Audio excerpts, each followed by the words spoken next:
Transformers, the Skybound one. More than meets. A daring new comic series started in 2023, written by Daniel Warren Johnson, for now, illustrated by a host of different artists depending on what arc you're in, but primarily up to this point by Jorge Corona, and a small piece in the larger puzzle which is the Energon universe, a shared comic book universe overseen primarily by Robert Kirkman, the man single-handedly keeping the entire comic industry from dying of gangrene. Or, if that's too much information for you, I can simply summarize it as the comic series single-handedly saving my investment in Transformers as an IP. We are not the Decepticon! I'm a simple man. I like stories about giant robots that transform into vehicles and punch each other.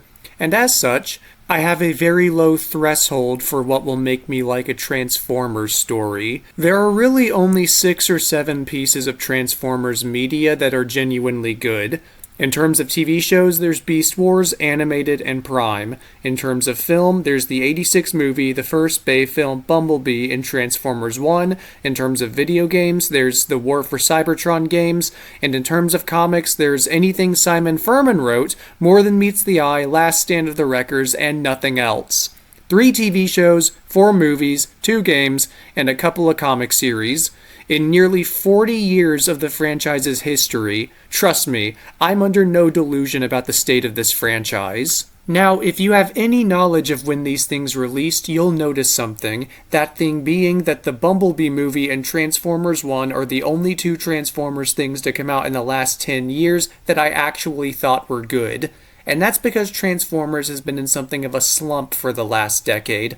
It's been really bad.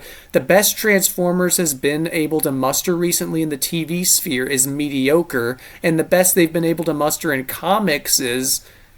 I don't even know. I gave up after More Than Meets the Eye's sequel, Lost Light, was terrible. So suffice it to say, I was pleasantly surprised when I heard that Robert Kirkman's comic book company was going to be producing the next batch of Transformers comics.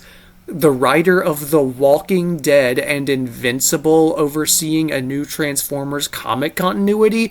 Yes, please, that sounds amazing! Despite the fact that Robert Kirkman himself was not going to be writing the series, I was still optimistic. This could be a return to form for the franchise that I have loved for over half my life. It could turn back the slop that has been pouring out of the Transformers pipeline almost non-stop for the last decade. This could be the beginning of a new era. And was it? Kind of. There's a lot to talk about with this series, so I'm going to be taking it one arc at a time. I've got different opinions on each arc so far, and my opinions span from positive to really positive to neutral to negative. This series really runs the gambit. With that said, let's get started with the first arc, Robots in Disguise. This arc good. Really, really good. This arc was so good that you've probably heard rumblings of it even if you don't keep up with Transformers or read comics. It would be entirely fair to say that this arc has produced some truly iconic moments for the franchise, which is especially impressive considering how new it was at the time. Like, we're talking about a comic series that was only 5 months old when the internet started going crazy with fan art of Optimus Prime posing with Megatron's fusion cannon arm. I saw renditions of this everywhere, but that's not really a testament of quality, just of popularity. Let's talk quality. The first arc covers 6 issues of story, so I'm not going to go into all the minutiae. We'd be here all day. I'm just going to talk about specific characters, plot points, and the like that are especially notable to me. I'll go ahead and give a rundown here. We're going to talk Optimus, Starscream, Cliffjumper, Ratchet, Soundwave, Skywarp, and Death in that order. I'll probably also sprinkle in stuff about the human characters in there, but I don't care about them as much. This is Transformers, after all. I've never seen anything this beautiful in the entire galaxy. All right, give me the bomb. First, a quick summary of this arc's plot. Spike Witwicky and his friend Carly discover the Autobot and Decepticons' comatose bodies aboard their crashed spaceship, the Ark. Jetfire, a Transformer who has recently awoken in a different comic set in Skybound's Energon universe, shows up to activate the comatose Transformers, not realizing that during the millions of years he was deactivated on a distant asteroid, a massive civil war has erupted on Cybertron. Starscream wakes up, kills Hasbro's favorite Mary Sue, and then fighting ensues as Optimus and other bots begin waking up. The conflict eventually spills out into Spike and Carly's hometown, where the Autobots form a shaky alliance with Spike's military vet father and his friends. The Autobots try to find a power source to reactivate the rest of their troops after being forced to flee the Ark, and then they launch a plan to retake the Ark. That's the most bare-bones summary I can give you. The plot is very good. I'm keeping everything as succinct as I can, and so I know I've not given you enough to go on, but I can promise you that this arc is very good. Mostly because of the characters, which I do intend to talk about in depth. But in terms of the actions that take place, the battles that are fought, this is a suitably compelling revamp of the original series premise. It's great seeing how much destruction is wrought just from having 3 or 4 Transformers fighting. The cast is very small, and Daniel Warren Johnson does a great job of keeping the reader constantly aware of the fact that even though the number of active Transformers hasn't even gotten out of the single digits, at least until issue 6, they are still desperately low on power. It really feels like a desperate struggle for resources, and I love the fact that the characters' wounds stick around. By the time you get to issue 6, Optimus is practically falling apart at the seams due to the fact that they don't have the resources to repair him. It's great. It really feels like you're watching these giant robots go through hell in a way that even the Michael Bay movies, for all their gruesome Mortal Kombat-style fatalities, didn't manage to show. Speaking of Optimus Prime. He started out as Transformer Captain America and has gradually been elevated over the franchise's history to Transformer Jesus. I'm not even being hyperbolic, he's kind of literally Transformer Jesus and Transformers Prime, minus the dying for people's sins part. Optimus is one of those fun characters whose personality shifts depending on who's writing him. You're never going to get exactly the same thing with him, but you're always going to get him because there are certain characteristics of his which never go away. Those characteristics would include his compassion, his kindness, his tendency for self-sacrifice, his deep care for the soldiers under him, and his boundless humility when dealing with those smaller and weaker than him. And every visual I just used to illustrate these traits came directly from Skybound's comics, specifically this arc. This is a comic which perfectly understands Optimus Prime. He is a soldier to his core who will fight to the bitter end for what he believes is right, and yet will take the time to mourn for a deer that he accidentally stepped on. He is a being who cares so much about protecting the weak that he will rip off his own arm to use it as a weapon if necessary. He is a being who is so filled with compassionate love for the people around him that he will, after tearing off his own arm, take the time to transform for a small child just to make them happy. Skybound's version of Optimus is one of the best out there, and it took them less than 6 issues. This series also focuses more on Optimus' self-doubt and difficulties leading, the weight that falls on him for the decisions he must make in the heat of battle, and his desire for the fighting to all just stop. He's very much a reluctant warrior who would leave it all behind if he believed he could. These are examples of traits which kind of vary depending on the Optimus and the writer, so I don't consider them as essential to his character. I also frankly don't like them as much. I way prefer either the fun dad from the 1980s Sunbow cartoon or the pseudo-Jesus Optimus from Prime, both of which are very different characters, but a common trait between them is that they are very self-assured. They don't second-guess their decisions or constantly wonder if they're going too far. It's not a flaw to have those traits. Those are traits that go all the way back to the way Simon Furman wrote Optimus in the 1980s Marvel comics, and you'll recall that I said anything Simon Furman wrote is good. They're just not my preferred Optimus. I kind of prefer Optimus being a figure who sits above the other characters in his universe. Like, I don't need him to literally be Jesus, but I would appreciate it if he was at least like Christopher Reeve's Superman, you know? Starscream. Yeah, I'm not really going to bother making the transitions between topics smooth. Sorry. Starscream, one of the best characters in Transformers, no matter the version. Starscream's just one of those characters that's impossible to mess up. He's a lying, conniving, sniveling, opportunistic, backstabbing, murderous, borderline sociopathic prima donna who believes that he's the main character of the universe. He thinks that if there's ever something good that he doesn't have, he should have it. If he had $1 billion and looked across the street and saw someone with $1,001,001, he would go knife that person in the back and take all their money, while laughing. And if that person with $1,001 were Megatron, he'd rip the knife out of his own back and use the butt of its handle to beat Starscream to death, because stabbing would be too quick and painless. And to think you actually believed you could take over as leader of the Decepticons. You couldn't lead a parade. You see, Starscream's whole character is that he's kind of the worst traits of the Decepticons personified, as I mentioned above, and because of that, he's kind of uniquely unsuited to be a part of the Decepticons. He's so good at being bad that no one likes him, on either side. He's got an ego the size of a nebula without the brains, skill, strength, or raw firepower to back it up.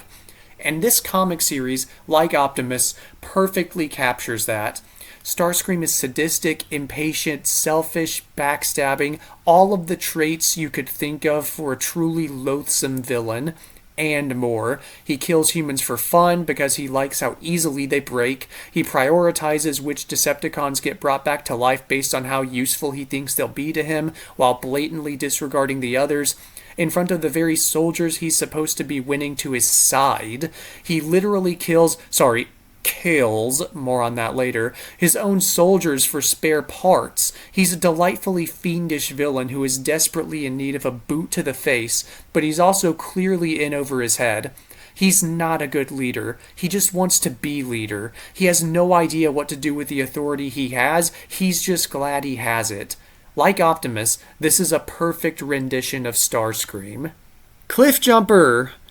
Oh, Cliffjumper, you poor, abused, poor soul. Cliffjumper's had a rough go of it in Transformers. He had a pretty substantial role in the Sunbow cartoon and has been cannon fodder ever since. He got killed in the first episode of Prime, killed in the Bumblebee movie, killed in the IDW comics, and then in their rebooted universe they made an entire miniseries about how much he sucked compared to Bumblebee. He was implied to have died in the Netflix War for Cybertron show.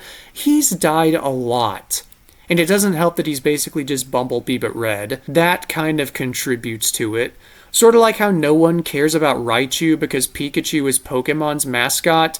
Nobody cares about Cliffjumper because Bumblebee is Pikachu. So it was a pleasant surprise for me to learn that Cliffjumper was going to be a main character in this series instead of Bumblebee. Finally, I was free of that yellow gremlin. I'm going to have more to say about Cliffjumper in my reviews of the future arcs because my opinion of how the series handles him varies wildly depending on the arc. But for now, I'll say, he started out good.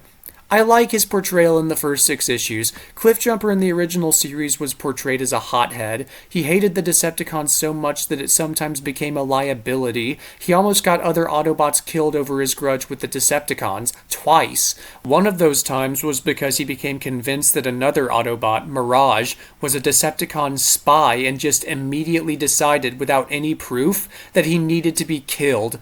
Based. Kill those spies, Cliff. You go, girl. I got the vibe that that's where we were going with Cliff in these early issues. I liked giving him and Carly common ground in their shared hatred of the Decepticons. Both of them lost their family to the Decepticons. I also love this panel. Cliff giving the Decepticons the double bird will live rent-free in my head forever. I probably should have raised more eyebrows at Cliff trying to spare Starscream at the end of this arc, hesitating and allowing him to get away. But if you just take this arc in isolation and don't think about anything that came after, it works as a way of giving Cliff even more reason to hate the cons. They killed his family, he still tried to show them mercy, and Carly nearly died because of it. Sounds like the perfect origin story for why Cliff hates cons so much. That's not what ended up happening, but later story arcs don't affect my assessment of this arc. I like Cliff. It's a good start for his character. And I am so glad to be rid of Bumblebee for once. I hope I get to see Starscream tap dancing on his grave. Ratchet, my favorite character. Unironically, if I had to pick a favorite Autobot besides Optimus from Transformers, Ratchet would be up there as one of my top picks. He's the best character in the Marvel Comics. He's one of the best characters in Transformers Prime. Isn't having 3 humans here enough?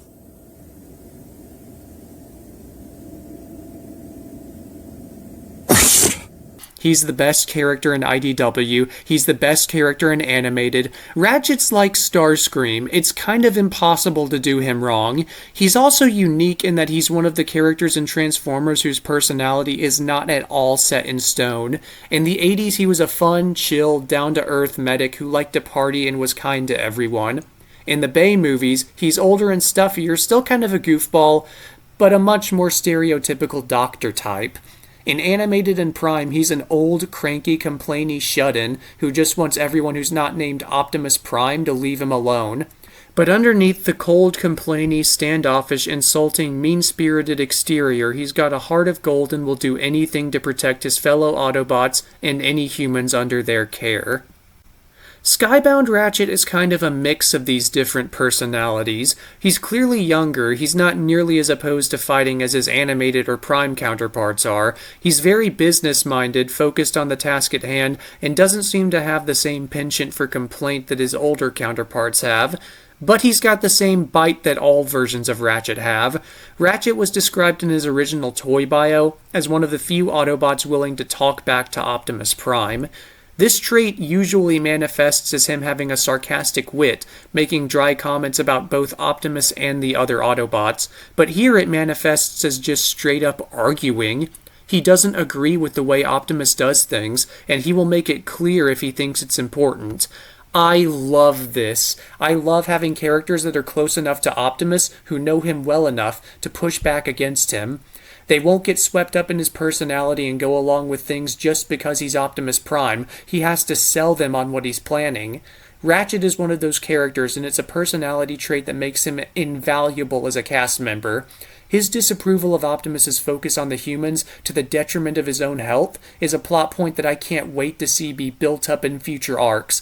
There is a clear difference of priorities for these characters that absolutely needs to be addressed, and I can't wait to see it because the groundwork for this has been expertly laid in this arc. This is foreshadowing. Soundwave! Soundwave, Soundwave, Soundwave. The best character in Transformers. To be fair, I think that about a lot of Transformers, but Soundwave's definitely one of the best. He's got arguably the coolest voice. Soundwave superior, Constructicons inferior. The coolest personality, and he's one of the few characters who manages to look cool no matter how many times he's redesigned. And he's been redesigned a lot. But they all look good, so much so that new versions of him have started combining different elements of past Soundwaves because he's literally never looked bad. Ignore that. I'm probably starting to sound like a broken record, but Soundwave is great in this series. The way he cares almost obsessively for his cassettes is a nice addition to his character that makes him uniquely sympathetic compared to other Decepticons. He's always cared about his minions, he's kind of like a weird father to them, but he's never been overt about it. He's kind of an implied softie for them. He's generally portrayed as much more mechanical than the other Decepticons, in case his voice didn't give it away. He's kind of like a Terminator, emotionless, singularly devoted to his job above all else, and he's also got the distinction of being the only Decepticon that's actually loyal to Megatron. If the cons had an Employee of the Month award, Soundwave would win it, continually. And we see that displayed here pretty well. Despite the fact that he gets consistently overshadowed and shouted down by Starscream, it's very evident from the start that he's the more competent soldier. He acts with that same cold efficiency he's known for, but he also persistently tries to waste what little resources the cons have on reviving his pet kitty. Yeah, I said it was a waste. I'm Team Starscream on this one. Kick that cat, Queen.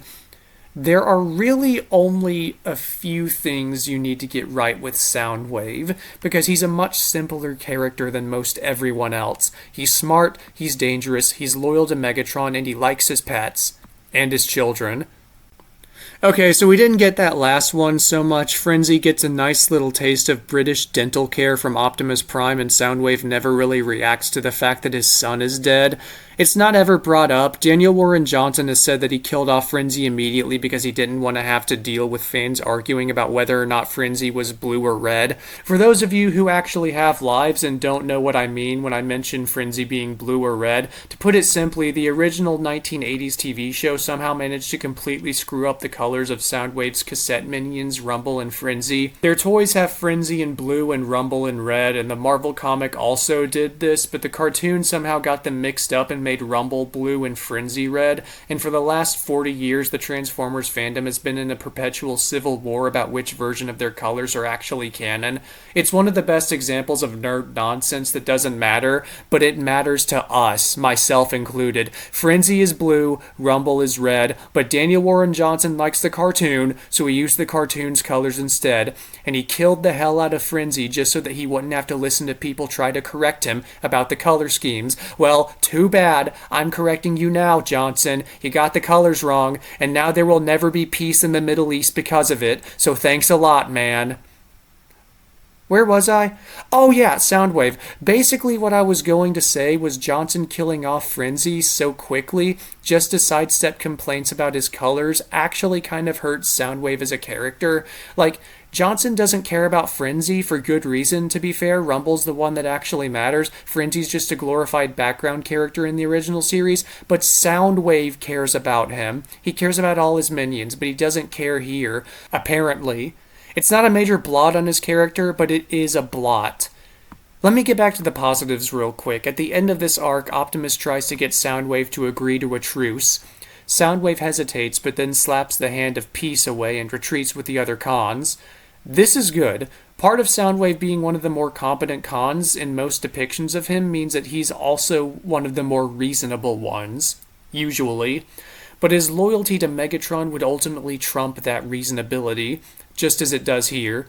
You see, Soundwave's what you'd call a true believer. It would take something truly universe-shaking to change his mind on Megatron and the Decepticon movement. He is truly ideologically sold out for the Decepticons, and that, rather paradoxically, makes him one of the least flexible members of Megatron's crew, despite being willing to listen to Optimus. So, yeah, Soundwave's got some warts in this arc, but he's also done pretty well, all things considered. Skywarp. Last and arguably least, we've got the other major player in this arc, Skywarp. What is there to say about Skywarp? Not much, actually. The original Transformers cartoon and comics were made to promote toys, and children like good guys, usually, so the original cartoon and comics didn't give a lot of time to the Decepticons, outside of the main goobers. Skywarp and his boy Thundercracker are good examples of characters who most 80s kids will recognize because they appeared all the time, but would be able to tell you nothing about, because there's nothing to tell. The most personality you get from them is the personality descriptions included on their toys packaging. Skywarp's one of the only Decepticons besides Soundwave who's actually loyal to Megatron. Not as loyal as Soundwave, to be fair. Like, if Megatron got assassinated by a Decepticon and replaced, Soundwave would either try to get revenge for him or try to bring him back to life because Soundwave's loyal to Megatron specifically, but Skywarp would just accept it. He's loyal to the Decepticons, and because of that, he doesn't really care who's in charge. Hell, Reflector could be put in charge and Skywarp wouldn't care. Skywarp's original bio characterized him in two ways. He's a thug, and he's really stupid. Like, it specifies that he's got the ability to teleport anywhere he wants, and the Autobots are continuously grateful that he has that ability and not someone who would actually be dangerous with it. We get one of those personality traits in this series. He's definitely a thug. He fights dirty and enjoys it. Like Starscream, he enjoys inflicting pain on humans and is perplexed by Optimus' desire to defend them, but he never comes off as particularly stupid. Which is fine. He's not put in many situations that would showcase his low intelligence. He's a fun villain, all things considered. He's got a pretty good comeuppance in this arc, getting torn apart and cannibalized by his own comrades for spare parts, but there's not much to say beyond that. Johnson uses his teleport abilities during his fight scenes in really cool and imaginative ways, which I appreciate, but ultimately he's just a discount Starscream. in more ways than one. Can't say that's really Johnson's fault, though. That's what he's been since the 80s. Hasbro really wasn't that interested in the Decepticons compared to the Autobots. They are the bad guys, after all. They're not the ones children will be rooting for. There are other characters that appear in this arc. Jazz, Wheeljack, RC, Reflector, Frenzy, Thundercracker, and the Constructicons specifically. I'm not really going to talk about them in this arc because none of them get a whole lot to do. Some of them will get their time in future arc reviews. I'm looking at you, Thundercracker, my beautiful blue jet boy, and some of them won't. And some of them I don't really know what to do with, like Jazz. I don't know what's up with him in the series. This series is on issue 23 at the time of my recording this, which means that he's been in it for roughly 19 issues, and I still have almost nothing to say about him. That's like saying you have nothing to say about Optimus after 19 issues. It's not good, really not good, but I can't really address any of those positive or negatives in this arc because they haven't happened yet. I feel like I'm forgetting something. Hold on, let me check my script. Oh yeah, so Death. Death is a funny thing in Transformers. We're dealing with giant robots. They're alive, they've got souls and stuff, but they don't live the same way we do. They can survive a lot. They can get new body parts with ease, and what is or is not fatal to them kind of depends on the writer. Optimus could get disassembled and turned into an alligator in one episode of the original cartoon, and then flatline on a hospital bed after getting shot twice in the gut in the movie. If you're Marvel, you might have him survive getting blown up by downloading his brain onto a floppy disk and then putting that floppy disk in a new body for him. Things have gotten better since then. Later comics and shows have taken steps to make sure that there's some kind of rhyme or reason to what does or does not kill a Transformer. This comic is not one of them. I mentioned earlier that Skywarp was torn apart and cannibalized by his fellow Decepticons, but it is later confirmed that he's actually still alive following that ordeal, living on as some awful Frankenstein-esque abomination sewn into the wall of the Autobot ship. Bumblebee dies from getting shot in the face, and it's confirmed multiple times that this killed him, but Ravage gets shot and seemingly killed by Optimus, and Soundwave spends the following issues trying to get him repaired. Reflector gets vaporized, so I'm not worried about him, but this is all we see of Frenzy. After seeing Soundwave trying to bring Ravage back to life after being shot, I genuinely wasn't sure if this was Frenzy's death scene. I thought he might still be alive, but Johnson has confirmed that he isn't. All of this, of course, to say, this series has only just started, and I can already see it playing fast and loose with Death in a way that I do not like. But maybe I'm worried about nothing. Maybe Death will be handled in a much more clear and straightforward way in future arcs. This is foreshadowing.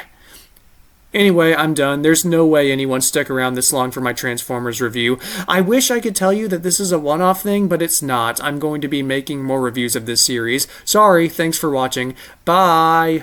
We are not the Decepticons!